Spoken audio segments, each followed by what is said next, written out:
But what is important is to cooperate and face this problem squarely, because it is a national problem.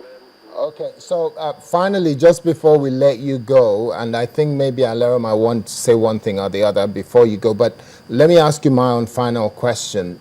In terms of way forward, from conversation with yourself and other people in Borno State, it will seem as if all of the investment, or a major part of the investment of the state government, is going in rebuilding what has been destroyed by Boko Haram.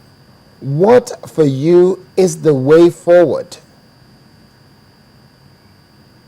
The way forward,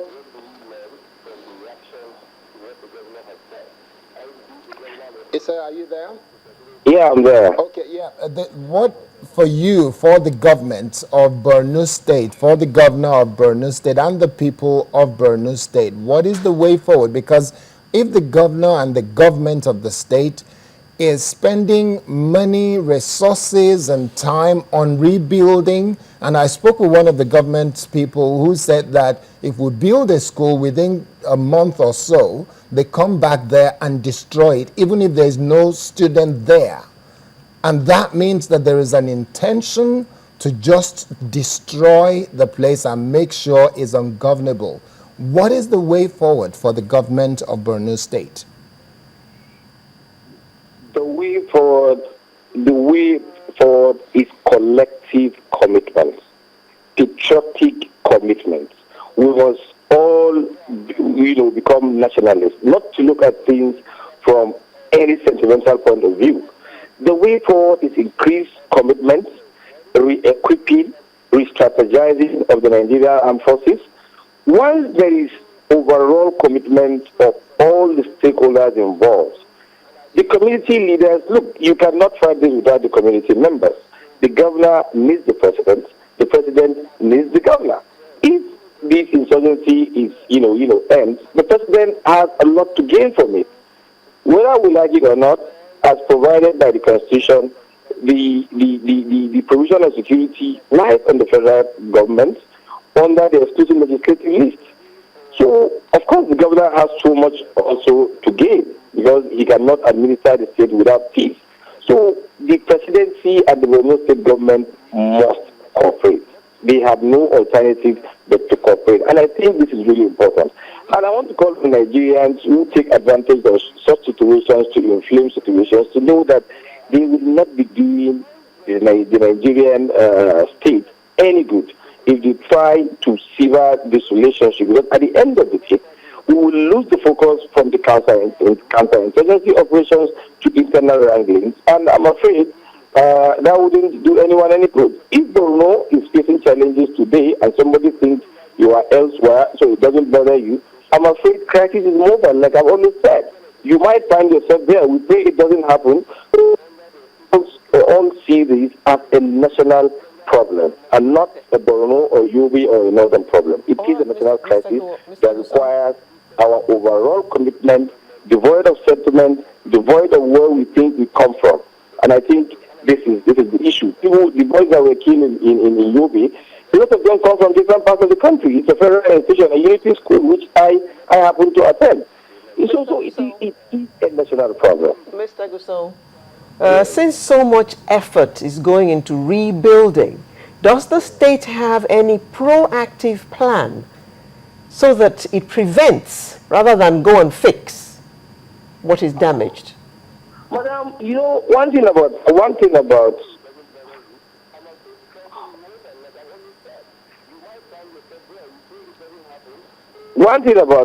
about security, madam, is that we all know that what is prevented is not told.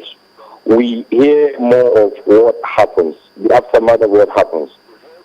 And there are certain things I cannot divulge in terms of the proactive measures taken by the state government. No, but there are. That's just, I just want to know if there are. Going into security issues.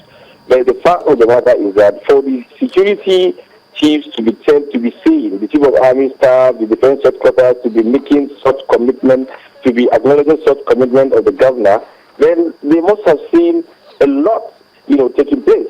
you cannot fight insurgency without the involvement of the community leaders. The civilian DTF that we have today, they are youth volunteers who have given up their lives to, so that members of the public can be safe. These people are inspired. They were inspired by the governor.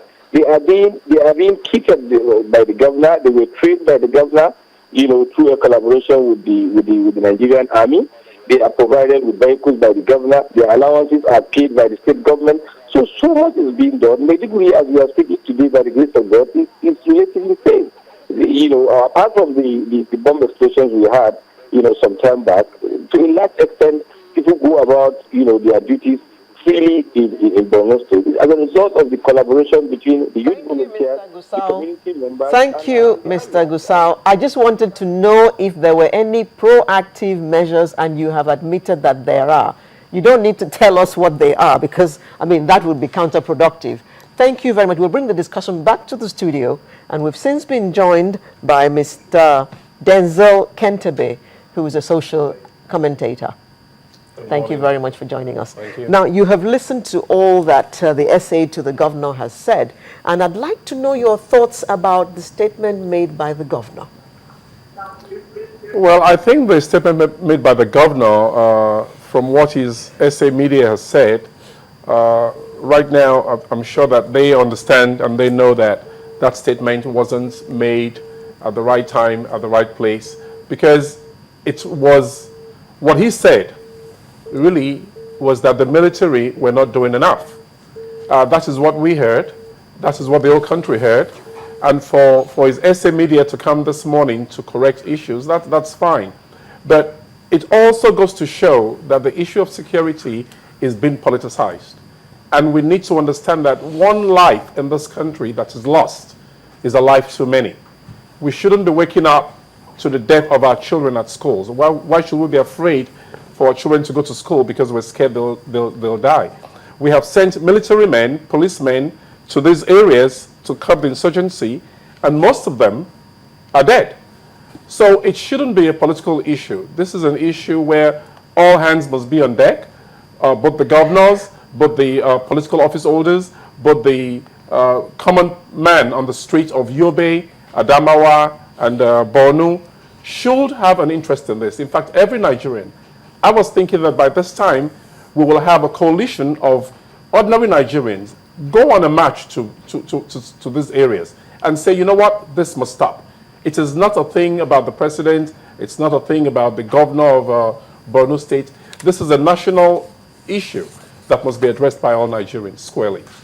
Okay, let me ask you, Onaikomo. Yes, in view of what Mr. Kentebe just said, some people have said that it goes beyond sending millions and millions of soldiers and troops and guns and ammunition, that the will of government to end this is seen in the action of those who are the leaders. And what they're implying is that, for example, the president being seen in that location, the governors being seen showing solidarity and being there and speaking strongly against it. Do you think this is not just cosmetics that people are expecting, or does that kind of cosmetic, is it likely to show strong will? Well, I think you've said it is cosmetic. I think we kind of like the show, in this. But security, like Mr. Kentebo just said, is not politics and it's not show. Security is serious business. It's lives being lost. It's children being burnt alive. They went to Federal Polytechnic Mubi and they slashed 43 throats. And, nothing happened. So they went to Gujba. They went to Mamudo. These are all schools I'm calling. And so it's a pattern that we have seen evolve. They go to these schools, they kill these children. They go to towns, ransack them. They go to communities, Isge, Bama. In the case of Bama, they even attacked the Shehus Palace and attacked all government infrastructure. So what I'm saying is security is serious business because you have lives. Like the gentleman said, any single life, any single Nigerian life lost is one life too many. Okay, let me put the question to you then. You know, Sorry. so yes, Yeah, no, just 1 second. Let me land. Okay, so what I'm saying is,